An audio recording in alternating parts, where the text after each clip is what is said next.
toutes et à tous, on se retrouve aujourd'hui pour un nouveau tuto spécial crochet.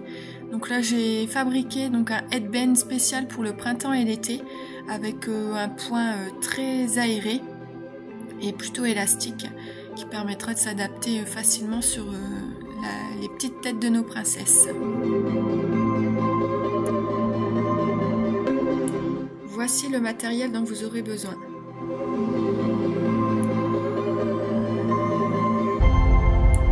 C'est parti pour la réalisation. Là voici donc le petit schéma pour le point que j'ai réalisé pour le headband. Je vous mettrai en lien sous la vidéo dans la barre d'infos. Donc le lien vers, je vais scanner mon petit schéma, comme ça vous l'aurez aussi en version écrite. Donc j'ai utilisé comme point donc la demi-bride et des mailles en l'air. Donc c'est des points assez faciles et vous pourrez retrouver donc les explications sur internet. Là donc ça se monte donc avec la chaînette de départ et après on part toujours donc de droite à gauche en retournant à chaque fois le travail pour chaque rang. Et c'est après une répétition en fait toujours des deux mêmes rangs. Donc pour la réalisation du headband, j'ai utilisé donc un crochet 4 mm qui correspond donc au fil que j'ai utilisé. Le fil que j'ai utilisé donc c'est du fil parti de chez Ziman. J'aime beaucoup ce fil en fait, il se travaille super facilement puis un joli rendu avec son fini pailleté.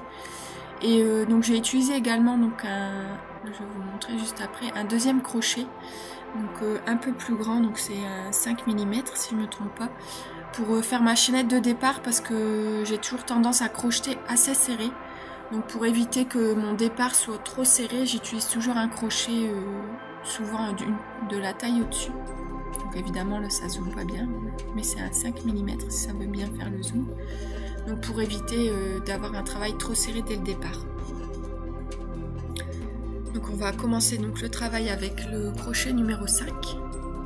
Je vais donc pouvoir monter ma chaînette de départ. Et vous verrez de toute façon, on voit que je crochette assez serré. Donc c'est pour ça que j'ai découvert cette astuce en fait en suivant plein de tutos sur YouTube pour d'autres créas où je voyais bien que c'était bien utile de prendre un crochet de la taille supérieure pour démarrer. Donc là je fais mes 11 mailles chaînettes de départ. On va laisser donc faire mon appareil faire la netteté. Donc vous vous retrouvez donc avec 11 mailles. Ce qui représente à peu près, moi donc avec ce fil là, on est à peu près sur 4 cm de largeur. Donc une fois ces 11 mailles faites, je vais donc changer de crochet et passer à mon crochet 4 mm. Donc là je vous remonte, donc voilà, j'ai fait donc mes 11 mailles chaînettes. Et là donc pour commencer mon premier rang, je vais faire rajouter donc 2 mailles en l'air qui vont correspondre en fait à la hauteur d'une demi-bride. Donc c'est ça, pour à chaque début de rang, en fait à chaque fois on va refaire 2 mailles en l'air qui vont être égales en fait à une demi-bride. Et là on verra ensuite qu'on va, pour faire après notre première vraie demi-bride, on viendra piquer donc dans la 4e maille à partir du crochet. Parce que donc vous avez donc ici les 2 premières mailles qui vont servir donc pour la première demi-bride, donc forcément elles sont donc sur la 3e maille, et donc dans la 4e on va venir faire la première demi-bride. Donc vous allez voir, le point est super facile, c'est très répétitif et ça va super vite à monter. Donc là on a la première demi-bride, et donc là on va commencer donc le premier rang. Donc là on va faire donc une maille en l'air, on va sauter une maille et venir faire donc une demi-bride dans la maille suivante. On va recommencer, donc une maille en l'air, on saute une maille et on vient faire une demi-bride. Donc toujours pareil, nouvelle maille en l'air, on saute une maille et on fait une demi-bride.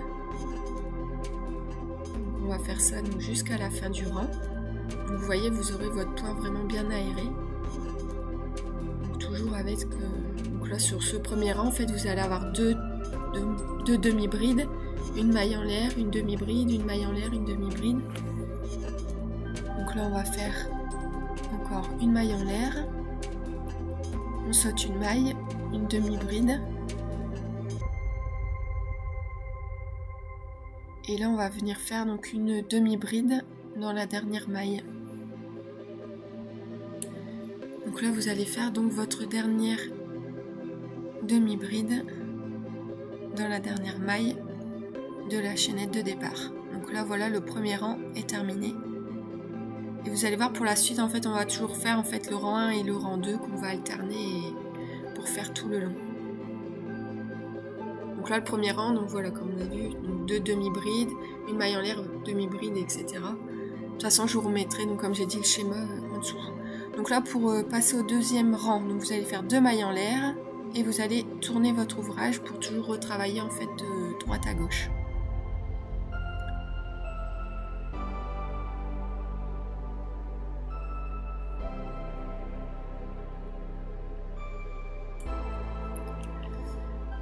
Donc là vous avez donc vos deux premières mailles qui équivaut à une demi-bride. Vous allez faire une troisième maille en l'air qui va donc par rapport au rang d'en dessous, c'est pour la deuxième demi-bride. Et là vous allez venir faire donc une demi-bride dans l'espace de la maille en l'air du rang en dessous. Donc, vous venez piquer dans l'espace créé par la maille en l'air et faire votre demi-bride. J'espère que je vais être assez explicite. Bon, je pense que c'est assez visible et avec le schéma ça devrait aller. Donc en fait ça fait un espèce de quadrillage en fait au final. Enfin un espèce de point filé entre guillemets. Donc là vous allez refaire après ensuite. Donc après toujours pareil, donc là vous allez faire une maille en l'air.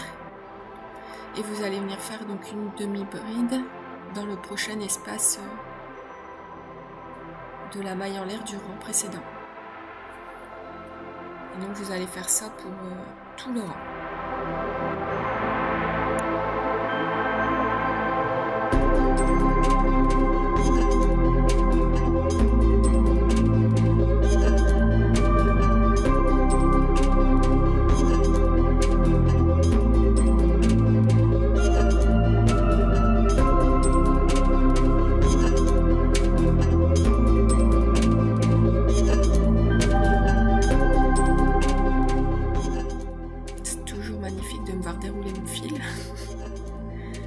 Donc là vous allez venir, donc là c'est le petit côté un peu plus compliqué on va dire de l'ouvrage en fait, c'est de toujours faire attention en fait pour de venir piquer en fait quand vous allez être à la fin du rang, vous allez devoir venir faire votre demi-bride en fait dans la deuxième maille en l'air du rang précédent.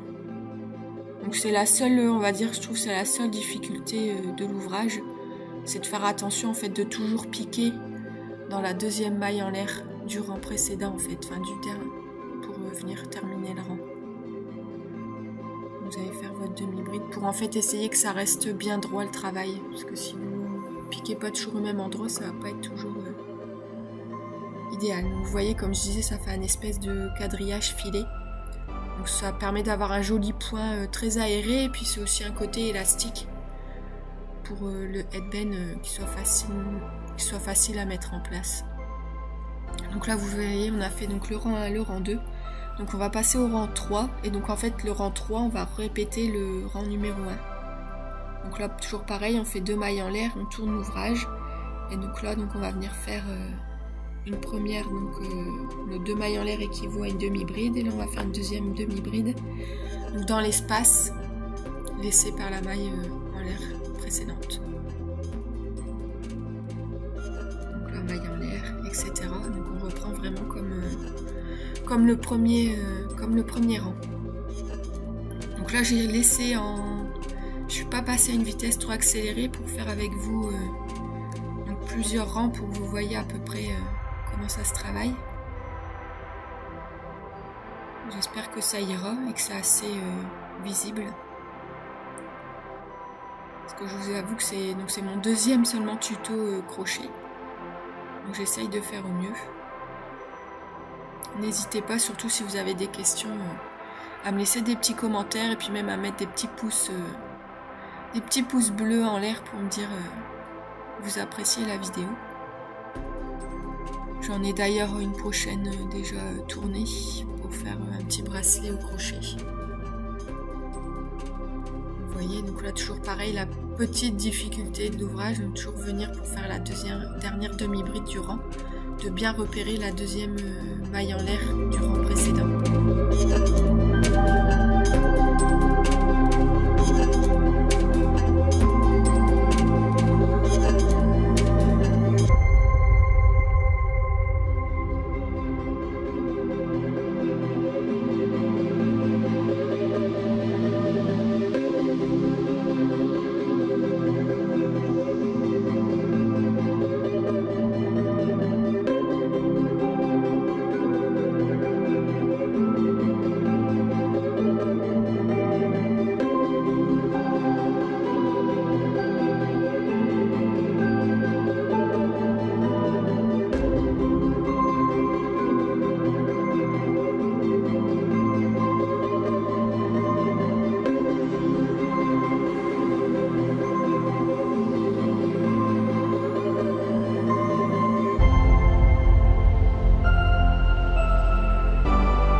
On est en train donc de terminer le 4e rang.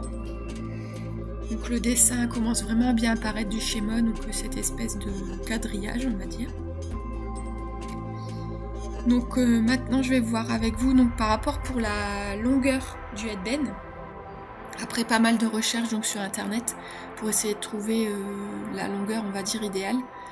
J'ai en fait souvent remarqué donc il fallait pour trouver la longueur à crocheter qu'il fallait en fait à peu près donc prendre le tour de tête de la personne et d'enlever en fait plus ou moins 8 cm.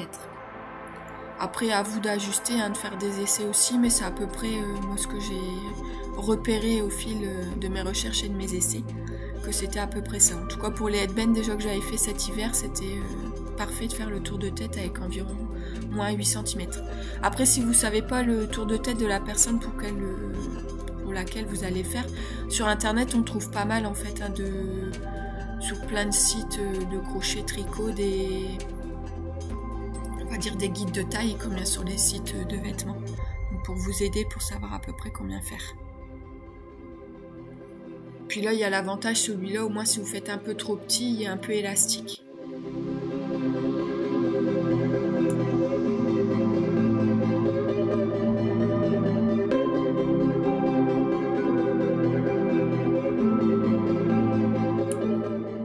Comme vous pouvez le voir, je suis passée en vitesse accélérée parce qu'évidemment je vais vous épargner le crochetage de là pour ma fille. Je pense que j'avais fait un peu plus de, je sais plus à combien j'étais de centimètres, mais après, on va dire entre 45 et 50 cm. Hein, je vais vous épargner le crochetage de tout ça en direct. Mais sachez que voilà, c'est un petit projet, ça va vraiment vite. Hein, si vous avez l'habitude de crocheter, je veux dire, je pense je sais pas vous dire combien de temps à peu près, en une demi-heure à la limite, encore ça peut être fait. Et encore si vous êtes une pro du crochet, je pense que ça peut aller vraiment très très vite. Surtout après en fonction de la laine utilisée, du fil utilisé, en fonction si c'est un crochet plus gros, ça peut encore être beaucoup plus rapide.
là ça y est, je suis arrivée donc à la longueur souhaitée. Je vérifie avec mon maître ruban et donc on va pouvoir maintenant venir stopper donc l'ouvrage. Donc on va couper le fil.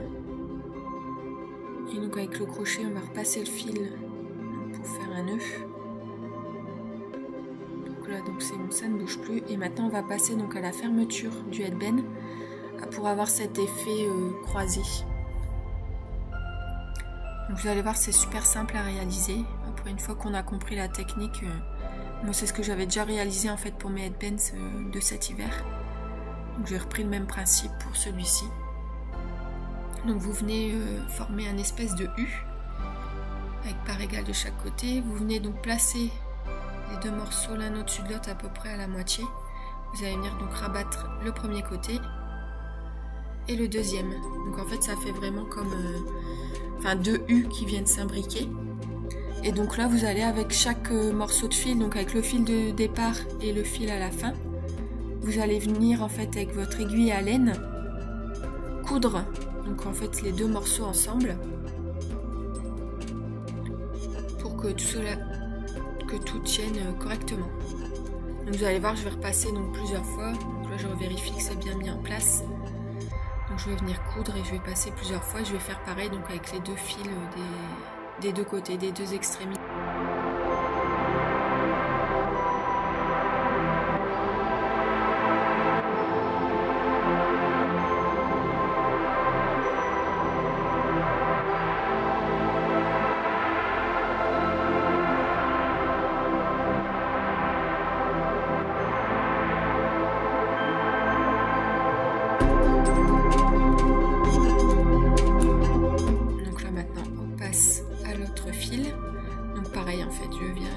Je vais venir faire plusieurs allers-retours pour bien tout faire tenir ensemble. Et votre headband sera déjà bientôt terminé. Donc